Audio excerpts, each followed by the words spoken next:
ఇది కేవలం సమాచారంగా మాత్రమే భావించండి. వైద్య నిపుణులను సంప్రదించండి. సార్ మోకాళ్ళు వాస్తున్నాయి అన్నది కూడా మనం చాలా రెగ్యులర్ గా వింటూ ఉంటాం కదా, దాన్ని అదేమంటారు? మోకాళ్ళు వాపుకి 2 కారణాలండి. ఈ దెబ్బలు తగిలి మోకాలు వాయటం ఒకటి, దెబ్బ తగలకుండానే కీళ్ళ వాతము ఈ వయసులో కూడా రావచ్చు, 40-50లో కూడా రావచ్చు. వీళ్ళల్లో వైరల్ జ్వరాలు బాగా వస్తున్నాయి కదా మన సమాజంలో.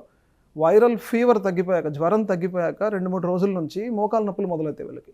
సో వీళ్ళకి ఆ వైరస్ మూలాన శరీరంలో కొన్ని మార్పులు రావడం మూలాన జ్వరం తగ్గుతుంది, కానీ జాయింట్లో డ్యామేజ్ ఆగదు. సో దానికి మందులతోనే చాలా వరకు మనము వైద్యం చేయొచ్చు. అంటే ఎట్లా సార్, ఇప్పుడు మెట్లు ఎక్కడం ఆపలేము, మీరు అన్నట్టు వీకెండ్ వారియర్స్ లా కాకుండా ఓ మాదిరిగా ఎక్సర్సైజ్ చేసేవాళ్ళు కానీ, రన్ చేసేవాళ్ళు కానీ, ఎలాంటి ఫిజికల్ యాక్టివిటీ ఉన్నా సరే నీ పెయిన్ అన్నది చాలా రెగ్యులర్గా వింటూ ఉన్నాం కదా. ఏజ్ పైబడితే పోనీ వాళ్ళు ఏజ్ వాళ్ళు వచ్చింది అని అనుకోవచ్చు, యంగ్స్టర్స్లో కూడా ఈ నీ పెయిన్ వస్తుంటే అసలు మనం ఎలాంటి జాగ్రత్తలు తీసుకోవాలి, ఎలా ప్రివెంట్ చేయాలి? అంటే చిన్నప్పటి నుంచి ఈ మోకాలు గురించి కొంత ఆలోచన ఉండాలండి. ఇందాక నేను చెప్పినట్టు ఒబేసిటీ అనే దానికి స్కూల్ నుంచే ఆ నాలెడ్జ్ అనేది పిల్లలకు మనం ఇవ్వగలగాలి. అవసరమైన మేరకే తినండి, ఆకలి అయితేనే తినండి. ఇది చాలా విలువైన ఇన్ఫర్మేషన్ అండి.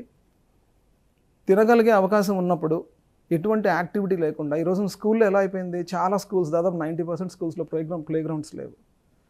విపరీతంగా మార్కులు రావాలి పిల్లలకి. సో వాళ్ళ మీద స్ట్రెస్ ఉంటుంది, పేరెంట్స్ మీద స్ట్రెస్ ఉంటుంది. ఇలా కాదు, మార్కులు ఒక్కటే జీవితం కాదు. చిన్నప్పటి నుంచి కూడా పిల్లలకి ఫిజికల్ ఫిట్నెస్ అనేది ఉండాలి, ఆడవాళ్ళైనా మగవాళ్ళైనా. సో ఫిజికల్ ఫిట్నెస్ ఎలా వస్తుంది?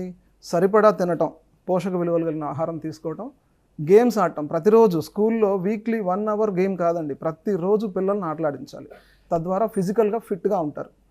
సో మనిషి నడిచేటప్పుడు, ఆటలాడేటప్పుడు, మెట్లకి దిగేటప్పుడు, కింద కూర్చొని లేచేటప్పుడు, తక్కువ ఎత్తుల్లో కూర్చొని లేచేటప్పుడు ఫిట్గా ఉన్న వాళ్ళకి ఈ మోకాళ్ళు త్వరగా అరగవు.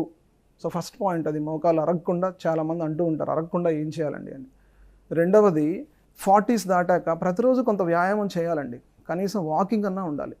ఇంకొకటి, ఈ సెడెంటరీ లైఫ్ స్టైల్ అయిపోయింది. అన్ని ఉద్యోగాలు కూడా ఎవరు పెద్దగా నడవటాలు అవి తక్కువ ఉద్యోగాలు.